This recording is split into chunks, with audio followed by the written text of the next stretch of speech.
Israel Adesanya is back in action this weekend at UFC Saudi Arabia versus Nasruddin Imavov. And in my opinion, this is the perfect time to ask the question, can Izzy still win at the elite level? He is coming off of two back-to-back losses and has lost 3 of his last 4 fights. Before we get into it, guys, please like, comment, and subscribe for me. The views are going up, subs are going up a little bit. I really appreciate everything from you guys, all the interaction. Please like, comment, and subscribe for me. Let's get into it.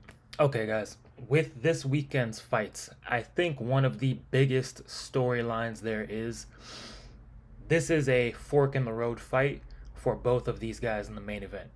For Nasruddin Imavov, this is the biggest name to date that he is fighting. He has fought Sean Strickland, but I would say Izzy is definitely a bigger name and more accomplished name. So for Nasruddin Imavov, this is a chance to get a win over probably the second greatest middleweight of all time and a guy who still seems to be elite. For Israel Adesanya, he is coming off of 2 back-to-back losses, has lost 3 of his last 4 fights. And what this gives him is a chance to get a win over a top middleweight contender and a young, hungry lion who would love nothing more than to get Izzy out of the way and move on to a chance to fight for the middleweight title. Now, this video is really just going to be about Izzy and what do we think he still has left in the tank at this elite level.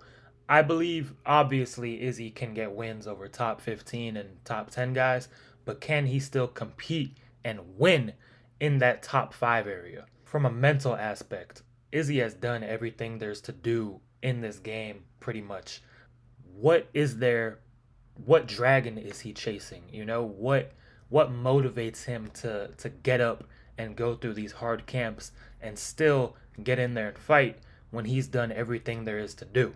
Does he still have the motivation, the discipline, and just the hunger and drive to still compete? He has millions in the bank and has wins over some of the best fighters of all time. What is there that wakes him up every day to want to get in that cage? And then from a physical standpoint, does his style still work in the same way that it used to? And that question, I think the answer is pretty obvious. It doesn't. I think guys over time have really adapted to Izzy's style and figured out not necessarily holes in his game, but they found tendencies, as every fighter has tendencies, and they found ways to land offense on him that they weren't able to earlier on in his career. And as Izzy has got older, he self-admittedly, during his title reign, tended to fight a bit safer, where he was kind of fighting not to lose, not necessarily to go out there and finish his opponent. I want to take some time to listen to some things Izzy has said himself. This is an important fight for me, but it's for me. Like I said to Oscar before, I could lose my next 10 fights and it wouldn't, dim my history or anything. But this fight is important for me, not for anyone else. I'm doing this to prove to myself, I'm still involved in this game. I'm still getting better and I'm still very dangerous. So, yeah, I'm doing this one for me. That is a very interesting quote to me because Izzy says this fight is for him. It's important for him, and that he's proving to himself that he is still evolving and he can still compete at this level and be in this game. If you really analyze that, there's 2 ways to look at that. You could look at that from the positive angle of that can be a very powerful thing when you are trying to prove something to yourself and you're not worried about what anybody else thinks, and this is something you're doing for you. No outsiders.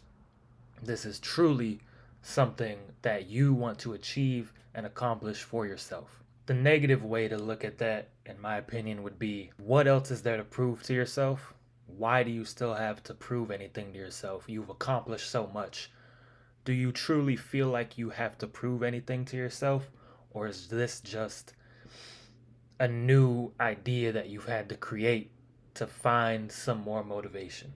And that can work, but sometimes it also can't, you know? Proving it to yourself may not be as powerful as when you were coming up and you had no money to your name, no one thought you were the best in the world, and you were out there literally fighting for your life trying to cement yourself. Now you have all these riches, you've done everything in the sport, and you're still trying to prove it to yourself. So it's an interesting thing to say because from an outsider, it's like what else is there really to prove? And is he just trying to get in his own head? Or does he really believe that? And we don't know the answer until they fight. But that is one of the more interesting quotes, in my opinion, that Izzy has said in the lead up to this fight. And then from a physical standpoint, like I said before, we've seen in Izzy's last couple fights that guys have figured out his style in a sense. And in my opinion, it all kind of started really, you know, what is it, 4 or 5 years ago at this point when he fought Jared Cannonier. And Cannonier really did a great job at muting Izzy's offense. He wasn't able to land anything significant, which led to Izzy, you know, clearly winning in a kind of lackluster fight. But that was the first fight I saw where I was like, okay, guys are starting to figure out how to at least defend what Izzy is bringing to the table.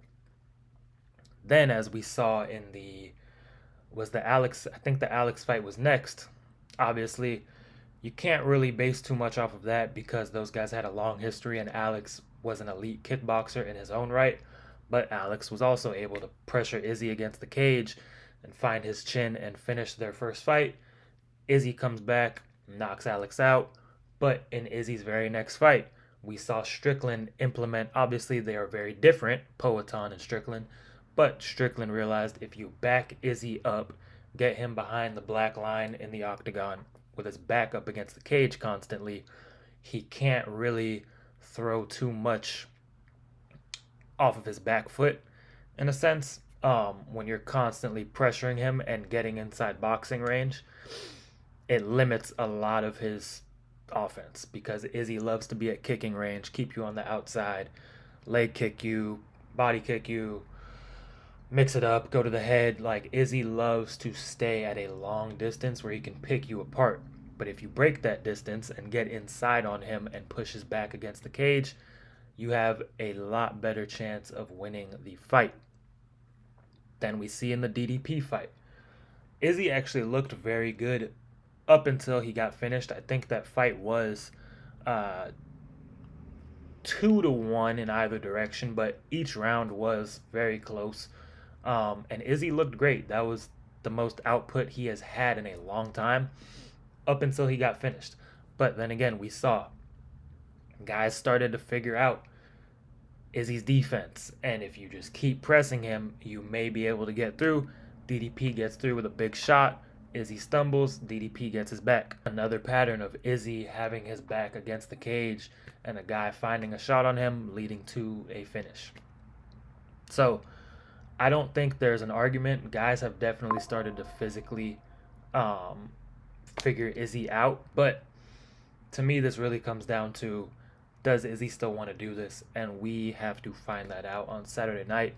Let me know what you guys think. Does Izzy still have what it takes to win at the elite level? I'm talking top 5. I still believe he can obviously compete in that top 15, top 10. But can he still win inside the top 5? Let me know your guys' thoughts down below. Like, comment, and subscribe for me. I will catch you in the next video.